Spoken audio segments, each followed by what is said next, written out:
Kesempatan yang baik ini saya ingin mengajak kita semua mempelajari salah satu hadis yang sudah sangat populer, terutama terkait dengan ibadah shaum Ramadan ini. Imam Al-Bukhari meriwayatkan dari Abu Hurairah radhiyallahu anhu. Qala bainama nahnu julusun inda Nabi sallallahu alaihi wasallam idh ja'ahu rajulun faqala ya Rasulullah halaktu.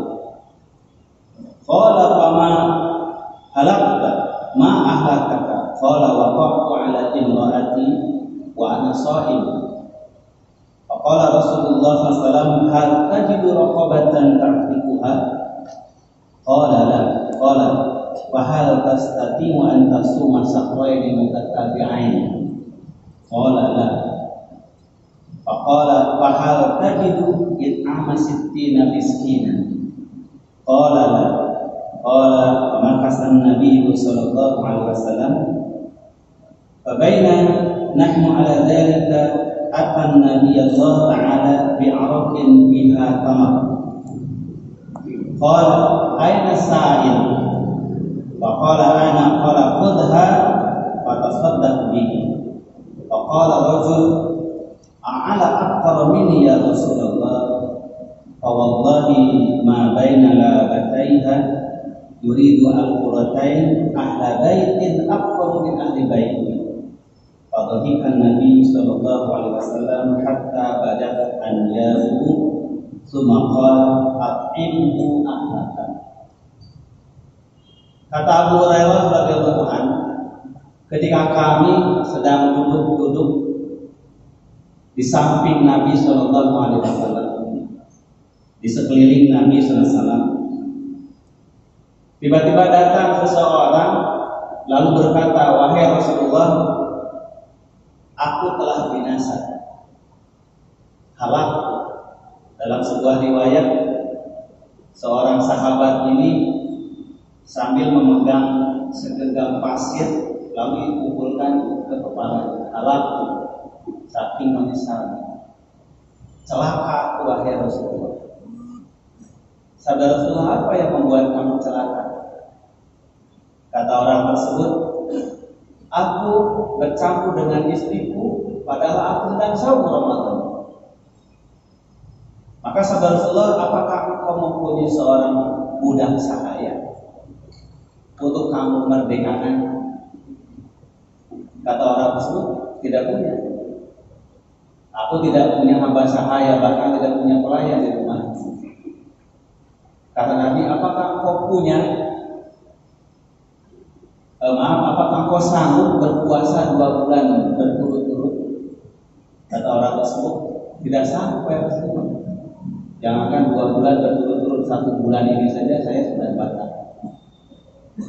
Lalu kata Nabi, apakah engkau punya makanan untuk memberi makan 60 fakir miskin? Kata sahabat tersebut, tidak punya apa Rasulullah. Lalu Rasulullah terdiam dan orang itu pun diam menunggu sikap lanjutan dari Rasulullah. Tidak lama kemudian datang sahabat yang lain membawa segantang yang penuh dengan kurma. Mungkin kita maksudnya satu keranjang yang penuh dengan kurma. Lalu Rasulullah SAW bersabda, ambillah kurma ini dan sedekahkan kepada orang lain. Laki-laki itu berkata, apakah kepada orang yang lebih fakir daripada kami wahai Rasulullah? Sedangkan tidak ada di antara 2 ujung kampung itu, di antara 2 batas kampung saya ini yang lebih fakir daripada keluarga saya. Maka Nabi sampai tersenyum mendengar jawaban orang ini, karena berani melanggar nggak bisa tanggung jawab gitu. Kata Nabi, kalau begitu ambillah kurma ini, sedekahkan kepada keluarga. Maka orang itu nah, iwan billah rahimani wa rahimakumullah. Kata Imam Al-Karmani dan Ibnu Hajar Al-Asqalani Dari hadis ini para ulama mengistinbat lebih daripada 1000 faedah ilmu. Jadi istanbat minhu al ulama mi'ata faidatin wa aksar. Jadi para ulama mengistinbat, menggali hukum dari hadis ini itu lebih daripada 1000 faedah lebih. Nah, kalau kita yang 1000-nya itu bagaimana menghafalnya? Oleh sebab itu mungkin dalam kondisi yang singkat ini kita mengambil beberapa faedah saja. Dari 1000 faedah ilmu dari hadis ini paling tidak ya sekalian ada beberapa hal yang patut untuk kita ambil iktibar dalam kondisi sekarang ini. Pertama, dalam hadis ini Abu Hurairah radhiyallahu anhu itu menceritakan keberadaan beliau dengan para sahabat di sekeliling Nabi dengan ungkapan kunna julusun indan Nabi sallallahu alaihi wasallam. Kami sedang duduk-duduk di sisi Nabi, di sekeliling Nabi. Tidak mengatakan kami sedang duduk-duduk bersama Nabi. Padahal beda sedikit saja itu. Kunna julusun ma'an Nabi, kunna julusun indan Nabi. Para sahabat itu lebih senang mengatakan kami duduk-duduk di sisi Nabi, indan Nabi, daripada ma'an Nabi, bersama Nabi. Menunjukkan apa? Menunjukkan adab mereka yang tinggi kepada Rasulullah ini, masya Allah. Mereka tidak mau mensejajarkan kedudukan mereka dengan Rasulullah. Kalau mereka mengatakan kami duduk bersama Rasulullah, seolah-olah derajat mereka sama dengan Nabi SAW. Mereka tahu diri bahwa kita ini tidak mungkin selevel, sederajat dengan Rasulullah. Inilah keharusan adab para sahabat Rasulullah kepada baginda Nabi SAW. Dan adab penuntut ilmu semacam inilah saya kira yang semakin sulit ditemukan di zaman sekarang ini. Dengan asas egaliter, asas equality. Jadi tidak ada lagi adab seorang murid kepada gurunya, seorang anak kepada orang tuanya. Bilang adab ini.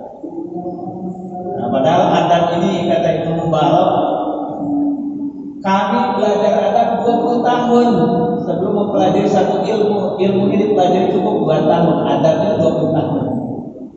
Ini menggambarkan simbolis betapa pentingnya adab di dalam ilmu.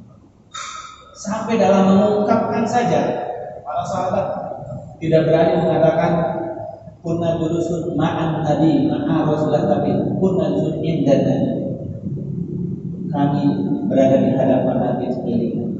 Ini kehalusan ungkapan dalam kata-kata. Yang kedua, dari hadis ini Abu Hurairah radhiyallahu anhu tidak menceritakan siapa sahabat yang datang kepada Nabi ini. Ja'a rajulun, datang seorang laki-laki. Dan itu banyak sekali dalam hadis Nabi ketika mengkisahkan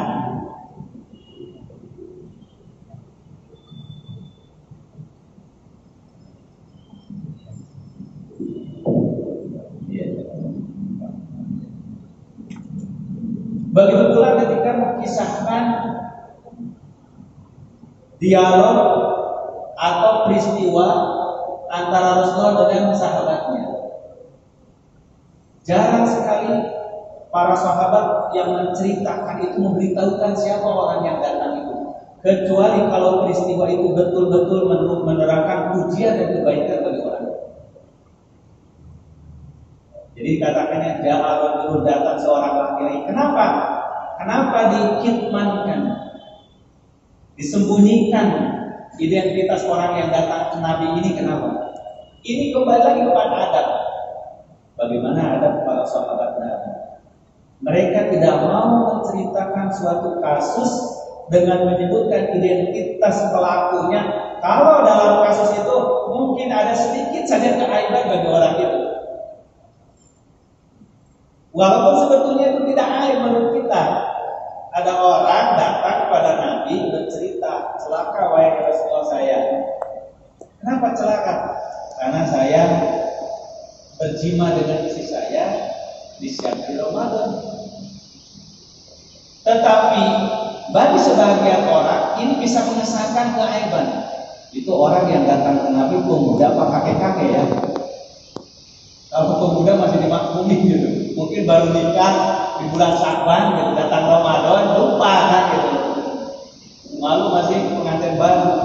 Gimana kalau datangnya kakek-kakek? Ini bisa jadi aib. Kok kakek-kakek sampai gak bisa nahan nafsunya di bulan Ramadan datang ke istri?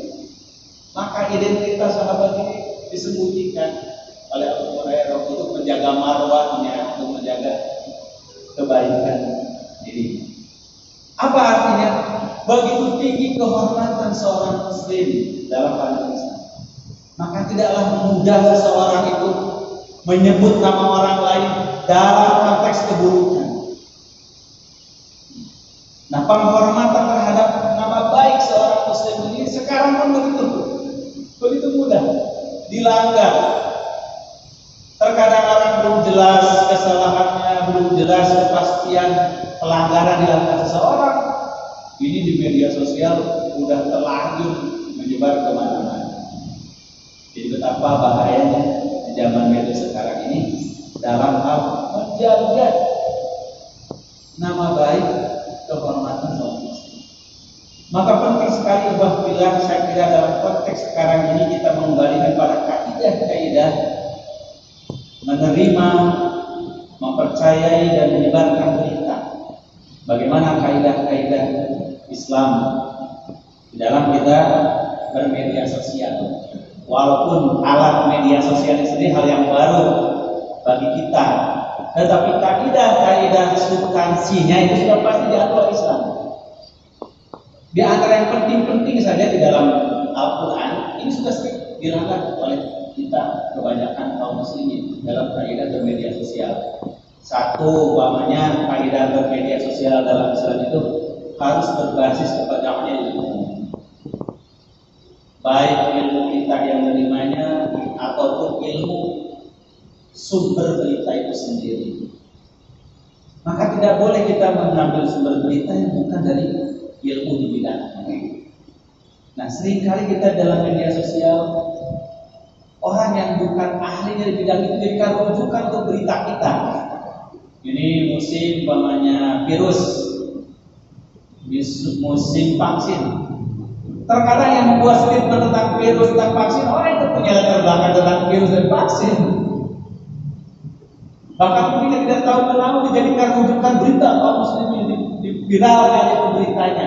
Akhirnya timbullah pemahaman yang keliru tentang objek tersebut. Padahal itu bentukan ilmu. Al-Quran dengan tegas mengatakan hal ini. Wala taqfu ma laysa laka bihi ilm, kaidah ilmiah. Fasalu ada dzikri ta'ala. Yang kedua, kaidah media sosial yang diajarkan oleh Islam, kaidah objektif, tidak boleh terbawa arus emosi, baik itu emosi kecintaan ataupun emosi kebencian. Setiap menerima berita itu orang harus objektif dulu, sampai berita tersebut benar-benar jelas maksud tujuannya. Tidak boleh karena ini datang dari teman kita, datang dari kelompok kita, kita langsung yakini pasti benarnya, pasti baiknya. Sebaliknya yang datang dari luar kelompok kita, langsung kita anggap pasti bohongnya, itu pasti salahnya. Inilah diingatkan Al-Quran. Ya ayyuhalladzina amanu, ya ayyuhalladzina amanu, qulu qawmina lillahi bil qisti syuhada. Wala yajrimannakum syana'an qaumin ala ta'dil. Jadi keadilan di dalam menerima berita, keadilan di dalam menyebarkan berita ini merupakan satu kaidah ilmiah dalam Islam. Kaidah bermedia sosial. Bersikap adil dalam memilih berita. Kalau berita itu memiliki dua sumber itu harus didatangkan. Kalau berita itu memiliki dua interpretasi itu harus disandingkan. Jangan kita hanya mengambil dari apa yang sesuai dengan kesukaan kita, sesuai dengan emosi kita, sesuai dengan pemikiran kita. Bisa jadi yang benar justru sebaliknya daripada yang kita sukai. Inilah kaidah objektif, kaidah al-adal dalam menyebut kita. Kemudian yang ketiga itu adalah kaidah apa? Yaitu kaidah tabayyun. Ini yang paling sudah sangat populer. Inja'akum fasiqun binaba'in fatabayyan. Bertabayun, cek dan recheck, bahkan cross check. Setiap berita itu tidak boleh langsung kita terima dan kita yakin kita sebarkan. Kenapa? Ketika bahaya sekali ketika sebuah berita telah kita yakini kebenaran, bahkan telah divoniskan, menyangkut nasib seseorang, menyangkut nama baik seseorang, suatu kelompok. Ternyata yang kita yakini, kita voniskan jauh dari kebenaran. Antusibu qauman bijahalatin fatusbihu ala ma fa'altum nadimin. Menyesali setelah memvonis orang tidak ada gunanya karena orang telah terhukumi dengan vonis kita. Maka lebih baik dalam kaidah Islam itu salah tidak menghukumi daripada salah menghukum. Para ulama mujtahidin lebih baik diam, salah karena diam daripada salah daripada hukum. Dan itu telah menjadi kaidah hukum internasional, yaitu memperlakukan semua orang praduga tidak bersalah. Kalau bahasa hukumnya praduga tidak bersalah. Lebih baik menduga orang tidak salah walau ternyata salah daripada menduga orang bersalah padahal tidak bersalah, karena susah mencabut kesalahan itu. Umpamanya orang difitnah mencuri, tanpa diselidiki dengan baik diyakini dipotong tangannya. Setelah diselidiki ternyata tidak mencuri, gimana itu nyambungi lagi tangannya? Sulit untuk mencabut kesalahan vonis. Maka lebih baik salah tidak memvonis daripada salah memvonis. Itu kaidah. Begitu pula ketika kita mendapat berita, mendapatkan informasi, lebih baik kita salah karena kita tidak menghukumi atas berita tersebut daripada kita salah menghukumi sesuatu dari berita yang keliru. Itu kaidah. Ini lanjutan dari pada tabayun. Dan tidak kalah pentingnya ikhwan fillah dari kaidah bermedia sosial dalam Islam ini juga asas al-manfaat, asas maslahat. Dalam Islam itu segala sesuatu juga dilihat dari asas maslahat. Apakah berita ini memberi maslahat atau tidak? Apakah berita ini bermanfaat atau tidak? Kalau kita ambil atau kita simpan, kita sebarkan. Maslahat dan manfaat ini tidak selamanya berkait dengan hukum halal dan haram. Bahkan ada sesuatu yang mungkin itu mubah karena tidak memberi manfaat, lebih baik ditinggalkan. Kalau itu mubah. Karena kalau semua diukur dengan kaidah al-ahkamul khamsah, haram, makruh, kemudian mubah, orang bisa terjerumus kepada tasahul, kepada memudah-mudahkan perkara yang ini makruh ini. Nah ini mubah ini. Padahal tidak memberi manfaat pada dirinya, bahkan mungkin lama-lama memberi mudarat. Mungkin saja kita menganggap ini berita tidak ada masalah, kita anggap sepele, mubah saja kita sebarkan. Padahal tidak memberi manfaat.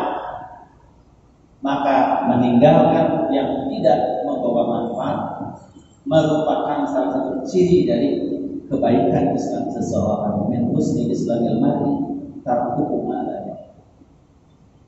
Ini diantara lanjutan dari faidah yang luar biasa dari hadis Nabi tadi, dari berita tadi yang diriwayatkan oleh para ulama hadis dan sudah masuk di dalam kitab-kitab hadis maupun fikih, terutama terkait dengan fikih Islam. Yang terakhir, teman sekalian, saya kira karena menyangkut waktu, ini menunjukkan betapa luas dan luasnya ajaran Islam. Di dalam Islam itu memang ada dua aspek, keluasan dan keluasan. Kalau luas itu berkaitan dengan daya tampung, cakupan, sumulian. Itu luas. Islam ini luas karena memang mencakup semua aspek kehidupan. Tapi bukan hanya luas, tapi luas. Karena ia bisa fleksibel, diterapkan, dilakukan, diimplementasikan di sepanjang zaman, sepanjang waktu, ruang dan tempat. Maka kesempurnaan Islam tidak bisa dilepaskan dari dua aspek ini. Aspek keluasan di satu sisi, ketercakupan seluruh kehidupan manusia oleh ajaran Islam, yasmulu madhul hayati kullaha. Dengan aspek keluasan, yasmulu likuli zaman wa makan. Maka aspek keluasan menunjukkan bahwa Islam sudah tidak butuh lagi penambahan, apalagi pengurangan. Tetapi aspek keluasan adalah metode yang fleksibel di dalam penerapannya. Inilah wilayah istihad, wilayah ikhtiar manusia, bagaimana implementasi dan keluasan Islam ini.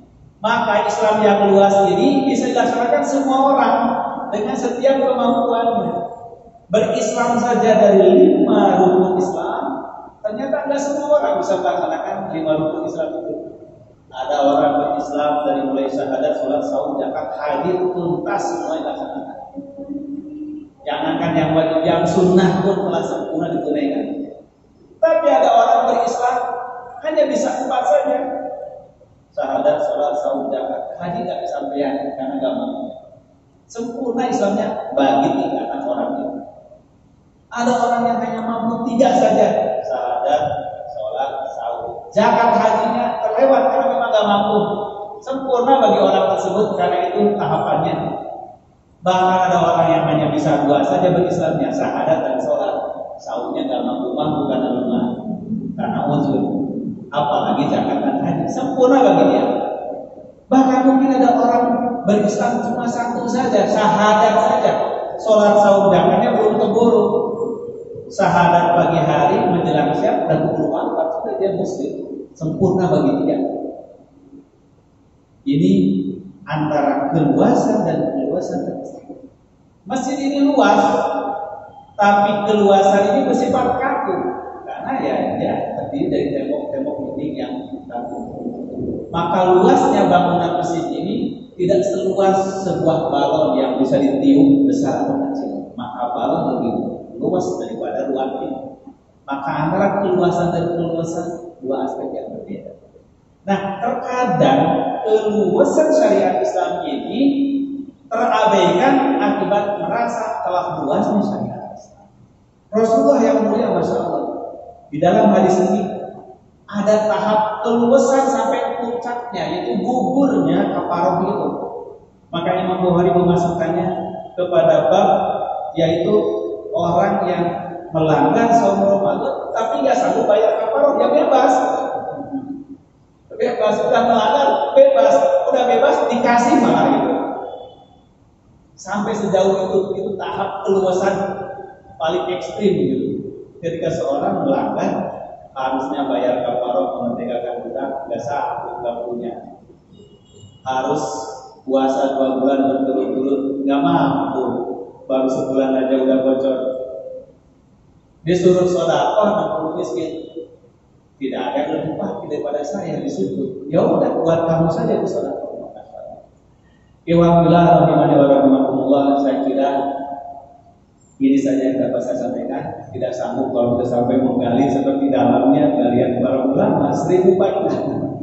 Kita tidak mampu sampai ke sana. Mungkin cukup ini saja yang mampu kita ungkap di kesempatan yang singkat ini. Jazakumullah khairan.